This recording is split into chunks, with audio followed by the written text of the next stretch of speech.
পরপর কয়েকটা ভিডিও ক্লাসে আমি তোদেরকে প্রোডাকশনকে নিয়ে বেশ কিছু আলোচনা করেছি। আস্তে আস্তে আমরা প্রোডাকশনের গভীর জায়গায় পৌঁছবার চেষ্টা করছি।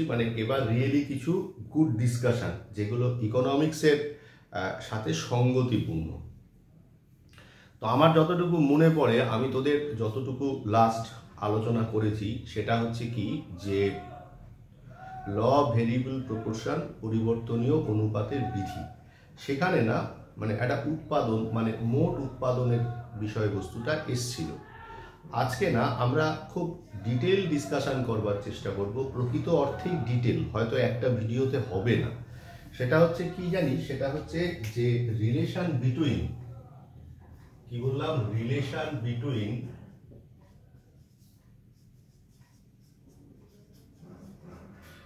টোটাল প্রোডাক্ট, অ্যাভারেজ প্রোডাক্ট আর হচ্ছে মার্জিনাল প্রোডাক্ট, মোট উৎপাদন, গড় উৎপাদন এবং প্রান্তিক উৎপাদনের মধ্যে সম্পর্ক। তো ব্যাপারটা হচ্ছে কি, যে প্রথমেই আসি টোটাল প্রোডাক্টের আলোচনায়। আমরা কি দেখেছিলাম, যে প্রোডাকশন ফাংশন সমান সমান Q equals to some function of L comma K, যেখানে লেবার আর ক্যাপিটাল দুটো ফ্যাক্টর। এর মধ্যে যখন ল ভেরিয়েবল প্রপোর্শন করেছি, কোনো একটা ফ্যাক্টর স্থির থেকেছে আর কোনো একটা ফ্যাক্টর পরিবর্তনশীল হয়েছে। তো সেই জন্যই সেটাকে ল ভেরিয়েবল প্রপোর্শনের আন্ডারে আমরা এনেছিলাম, তাই না? তো সেই জায়গাতে দাঁড়িয়ে থেকে আমরা এখন কি করছি, যে টোটাল প্রোডাক্ট রেখাটা কিরকম দেখতে হয় সেটাকে জানবার চেষ্টা করছি। তো যে কোনো উৎপাদন কি হয়, যে কোনো উৎপাদন তো শুরু হয় শূন্য থেকে, তাই না? কি বললাম, যে কোনো উৎপাদন শূন্য হয়, কি বলে, শুরু হয় হচ্ছে শূন্য থেকে। তাহলে শূন্য থেকে যখন উৎপাদনটা শুরু হয় তখন যেটা ঘটে সেটা হচ্ছে কিরকম জানলি, ধর আমি মনে করলাম লেবারকে ব্যবহার করছি, এদিকে লেবার মেজার করেছি, এদিকে টোটাল প্রোডাক্ট মেজার করেছি। তাহলে উৎপাদন প্রথমে শূন্য থেকে শুরু হয়। তাহলে শূন্য থেকে যখন উৎপাদনটা শুরু হলো, উৎপাদনটা শূন্য থেকে শুরু হওয়ার পর যে ঘটনাটা ঘটে সেটা হচ্ছে যে আমরা কি করি, উৎপাদনের যে উপাদানগুলো রয়েছে সেই উপাদানগুলো দিয়েই তো উৎপাদনটা করি। তাহলে উৎপাদনের উপাদানগুলো তো প্রথমে অব্যবহৃত অবস্থায় থাকে। ধর একটা তুই যদি সাইকেল কিনিস, তুই যখন সাইকেলটা চালাস দেখবি সাইকেলের যে চেনটা যেটা দিয়ে ঘোরে সেটাকে বলা হয় হচ্ছে গিয়ার। দেখবি গিয়ারগুলোর গিয়ারের যে গোল যে জায়গাটা সেটা এরকম দেখবি ছুঁচলো থাকে। সেই ছুঁচলোটা এত বেশি থাকে, তার ফলে কি হয়, ওই চেনটাকে না ও সেখানে রেজিস্ট করে, ধাক্কা দেয়। তার ফলে প্রথম সাইকেলের প্যাডেলটা না ঘুরতে একটু দেরি হয়। সেই জায়গায় দাঁড়িয়ে কিছুদিন যাওয়ার পর ওই জায়গাটা একটু ভোঁতা হতে শুরু করে।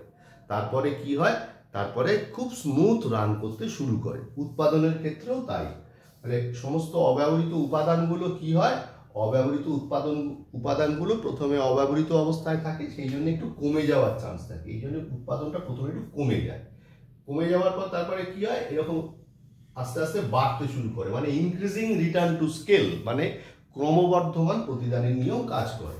তারপরে এই জায়গাটাকে, এই যে জায়গাটা দেখ আস্তে আস্তে ঘুরছে, এই জায়গাটাকে বলা হয় ধর বাঁক বদলের বিন্দু, পয়েন্ট অফ ইনফ্লেকশন। বাঁক বদলের বিন্দু এখান থেকে ও কি করে, ইনক্রিজিং থেকে কনস্ট্যান্টে চলে আসে, যা ইনপুট দিচ্ছে সেই প্রপোর্শনে সমান পরিমাণে উৎপাদনটা পাচ্ছে, প্রোডাক্টটা পাচ্ছে। তারপরে এরকমভাবে তো চিরকাল চলবে না। তারপরে আস্তে আস্তে কি হবে, প্রোডাকশন পড়তে শুরু করবে, অর্থাৎ যা উপাদান দেয়া হচ্ছে তার চাইতে কম প্রপোর্শনে বিষয়টা পাচ্ছে।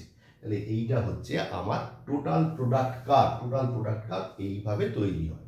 আমি ধর মনে করলাম যে 10 জন লেবারকে আমি নিয়োগ করে মোট উৎপাদন করেছি কত, 50।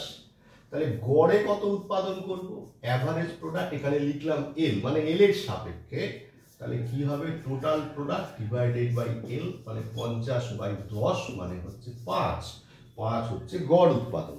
তাহলে এই যে গড় উৎপাদন কোত্থেকে পেলাম, মোট উৎপাদন থেকে পেলাম। তাহলে how can you derive average product curve from total product curve, সেটাকে এবার করবার চেষ্টা করি। এইটা আলোচনা করে আমরা এই ভিডিওটা শেষ করব, তারপরে আবার অন্য একটা ভিডিওতে মার্জিনাল প্রোডাক্ট সম্বন্ধে জানব।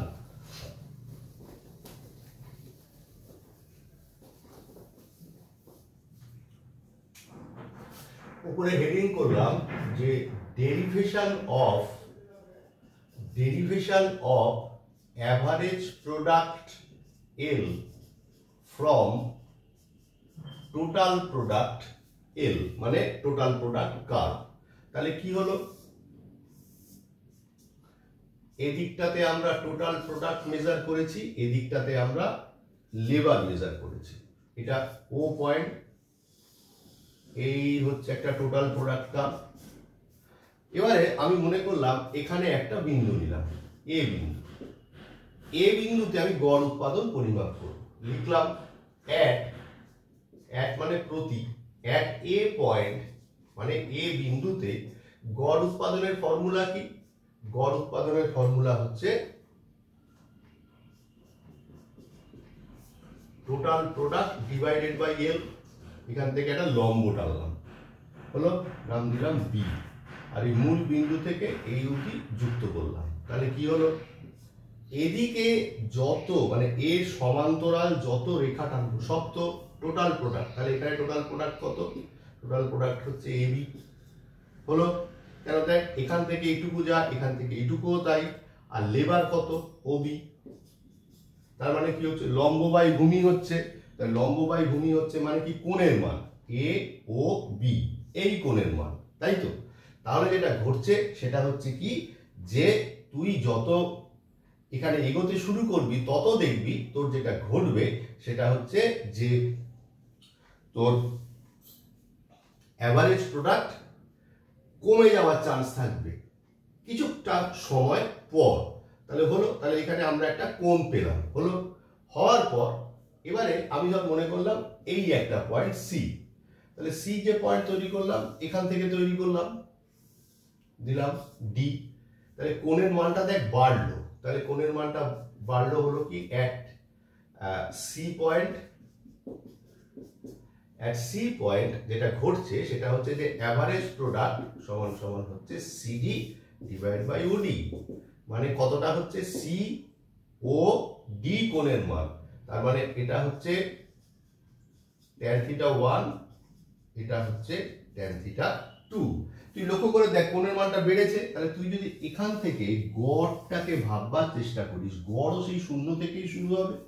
ধর এই অবধি ধর ও বেড়েছে, বাড়ার পর থেকে কি হয়েছে, এবার দেখ কোণের মান আস্তে আস্তে দেখ নামতে শুরু করবে। দেখ ই এফ, মানে আমি যেটা বলতে চাইছি যে প্রথম যেটা টেনেছিলিস সেখানে কোণের মানটা কতটা ছিল, এতটা। দ্বিতীয় যখন টেনেছিস তাহলে কোণের মানটা বড় হয়েছে, দেখ আমার অ্যাভারেজ প্রোডাক্টও বড় হয়েছে। তারপরে কি হয়েছে, দেখ অ্যাট ই পয়েন্ট, খুব ভালো করে দেখবি, খুব বেসিক আইডিয়া এগুলো।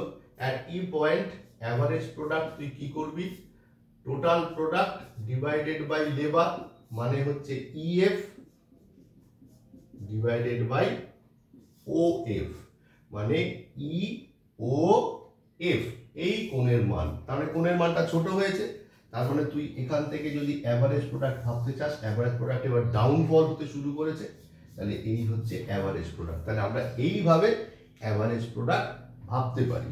তাহলে এইটাই হচ্ছে অ্যাভারেজ প্রোডাক্টের drawing from total product curve.